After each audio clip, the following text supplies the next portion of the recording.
এই শীতে পিঠা খেতে পছন্দ করে না এমন মানুষ খুঁজে পাওয়া দায়। আর গ্রামের মানুষেরা বেশিরভাগ পাকন পিঠা বা চিতই পিঠাটাই বেশি করে খায়। প্রতি বছর একই রকম পিঠা খেতে সবসময় কি ভালো লাগে?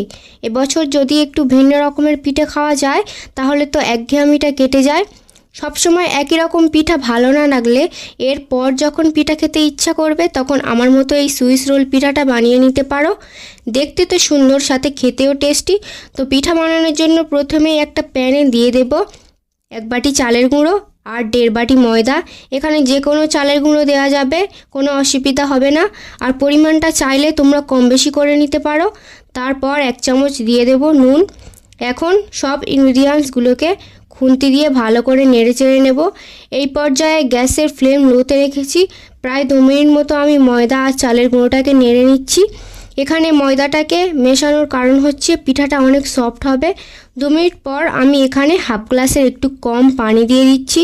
তারপর আবার একটু মিক্স করে নেব। পরিমাণটা যদি বেশি নাও তাহলে পানিটা আরেকটু বেশি লাগতে পারে।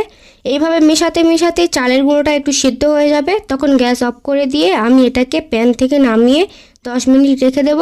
হালকা গরম অবস্থায় এসে যাবে, ঠিক তখন আমি একটা বোলের মধ্যে ট্রান্সফার করে দেব। এটাকে কিন্তু একদম ঠান্ডা করা যাবে না, তাহলে এটা হাত দিয়ে মোথার সময় অসুবিধা হতে পারে। আর প্যান থেকে নামিয়ে সঙ্গে সঙ্গে মোথা যাবে না, কারণ তখন এটা অনেকটাই গরম থাকে। যাদের হাতের স্কিন পাতলা তাদের হাত পুড়ে যেতে পারে। হালকা গরম অবস্থায় যখন আছে তখন আমি হাত দিয়ে মুথে সফট একটা ডো রেডি করে নেব। এখন ডো থেকে 2টো লেচি কেটে নিয়েছি আর একটা লেচি নিয়ে এভাবে আরও একটু মুথে গোল করে নিলাম। তারপর একটা মোটা রুটি বেলে নেব। বেশি পাতলা করলে পরে রোল করার সময় ভেঙে যাবে, তাই একটু মোটা রাখতে হবে। দেখলেই বুঝতে পারবে আমি কতটা মোটা রেখেছি। এখন একটা ছুরি দিয়ে রুটির 4 সাইড থেকে সমান করে কেটে নেব। গোল রুটিটাকে কেটে স্কোয়ার শেপ করে নেব যাতে ডিজাইনটা করতে সুবিধা হয়। কাটা হয়ে গিয়েছে। এরপর এর মধ্যে নারকেলের পুর দিয়ে দেব। রুটির চারদিকে একটু মোটা করে। নারকেলের পুরটা আমি শুধুমাত্র আখের গুড় দিয়ে বানিয়েছি। তোমরা চাইলে যে কোনো গুড় দিয়ে বানাতে পারো, আর গুড় না থাকলে চিনি দিয়েও বানাতে পারো। এরপর আমার মতো রোল করে নিতে হবে। তারপর হাত দিয়ে শেষের লেয়ারটা চেপে চেপে রোলের মুখটা বন্ধ করে দেব যাতে পরে না খুলে যায়। আমি ঠিক সেমভাবে আরও একটা বানিয়ে নেব। আমি প্রত্যেকটা রেসিপি তোমাদেরকে খুব সহজভাবেই বানিয়ে দেখানোর চেষ্টা করি যাতে সবাই বানাতে পারে। আর এই রকম সহজ সহজ রেসিপি পেতে আমার চ্যানেলটি সাবস্ক্রাইব করে রাখো। আর যদি ফেসবুক থেকে দেখে থাকো তাহলে আইডিটাকে ফলো করে দাও যাতে পরবর্তী সহজ রেসিপি তুমি মিস করে না ফেলো। কথা বলতে বলতে আমার আরও একটা বানানো কমপ্লিট। আমার 1 কাপ চালের গুঁড়ো আর 1.5 কাপ ময়দাতে একটা বড় আর একটা ছোট সাইজের পিঠার রোল তৈরি হয়েছে। এরপর পিঠাগুলোকে স্টিম করার জন্য হাঁড়ির মধ্যে পানি দিয়ে ওপরে একটা এই ধরনের ছাঁকনি রেখে দিলাম। এবার এর ওপরে পিঠাগুলোকে দিয়ে দেব। তারপর চাপা দিয়ে 10 মিনিট স্টিম করে নেব। 10 মিনিটের মধ্যে রোলগুলো ভালোভাবে সেদ্ধ হয়ে যাবে। যাদের কাছে স্টিমার নেই তারা এই প্রসেসে স্টিম করে নেবে, খুবই সহজ পদ্ধতিতে।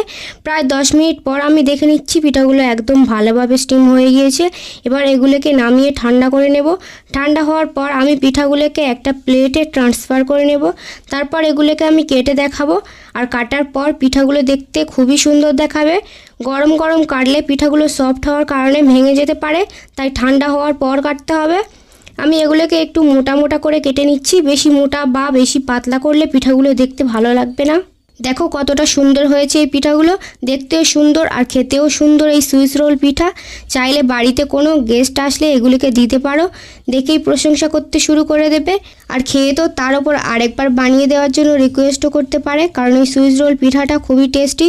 খুব কম ইনগ্রিডিয়েন্টসে আর মাত্র 10 থেকে 20 মিনিটের মধ্যে বানিয়ে ফেলতে পারবে। এটা বানানো খুবই ইজি। আমার চ্যানেলে নতুন হলে চ্যানেলটা সাবস্ক্রাইব করে দাও। আর যদি ফেসবুক থেকে দেখে থাকো তাহলে অবশ্যই ফলো করে দাও।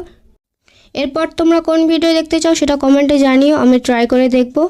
আর আজকে সুইস রোল পিঠার রেসিপি তোমাদের কাছে কেমন লেগেছে কমেন্টে জানিও। দেখা হচ্ছে পরের ভিডিওতে, ততক্ষণে বাই বাই।